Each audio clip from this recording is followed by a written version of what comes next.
Vajnë e mallkojnë me zë e nën zë, rebelohen dhe qajnë, por pas disa minutash monologun e mbyllin me shprehjen me shtetje nuk merresh dot. Kjo është situata me të cilën banorët e Saukut të vjetër po kthien e ngrysen prej disa ditësh.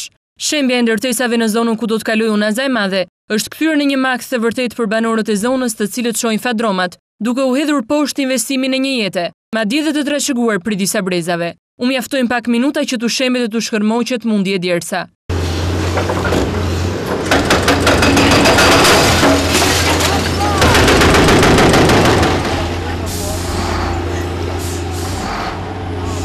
Arben Braja është një prej 10 krye familjarëve që këto ditë ka përjetuar stresin e shembjes së ndërtesës, ku ka lindur, është bërë baba e ka provuar lumturinë të qenë gjysh.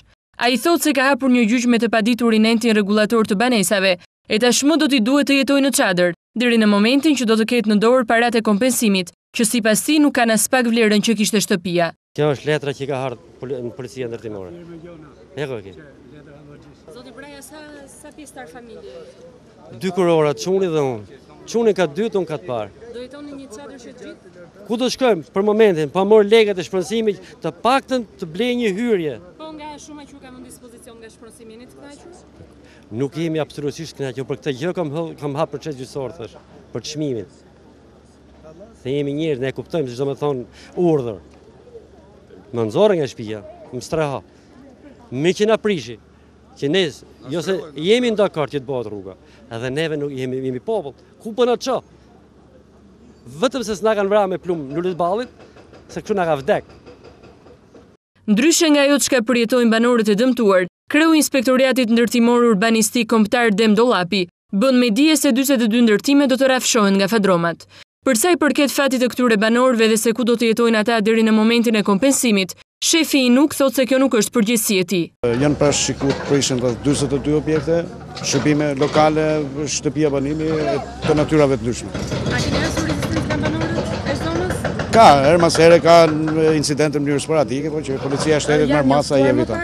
Sigurisht që njoftuar në fatin e duhur. Raporti kompensimit, gjithë dokumentacionet e duhura kanë mbaruar? Të gjithë ngelet vetëm në dorën e banorëve që të çojnë dokumentacionin pranë zyrës drejtorisë rrugëve, të degë shpërndësime që të u kalojnë paratë në numrin e llogarisë tyre. Gjatë kësaj kohe që prishin ndërtesat, si aplikohet? Ku jetojnë këto banorë? Kjo mund t'i drejtoni entit kombëtar të banesave. Unë jam thjesht në dispozicion të drejtorisë rrugëve për lirimin e sheshit të ndërtimit në dispozicion të firmës e cila ka një afat kohor për ta dorëzuar punën dhe ne duhet t'u plotësojmë kushtet të firmës që të marrojnë afatin në cipën. Aksioni i Inspektoratit Ndërtimor ka nisur që në orët e para të mëngjesit për të vijuar deri në orët e pasdites. Të mbështetur dhe nga forcat policore të Komisariatit nr. 1 dhe nga efektiv të forcave të ndërhyrjes së shpejtë, inspektorët dhe fadromisët kanë punuar për gjatë ditës.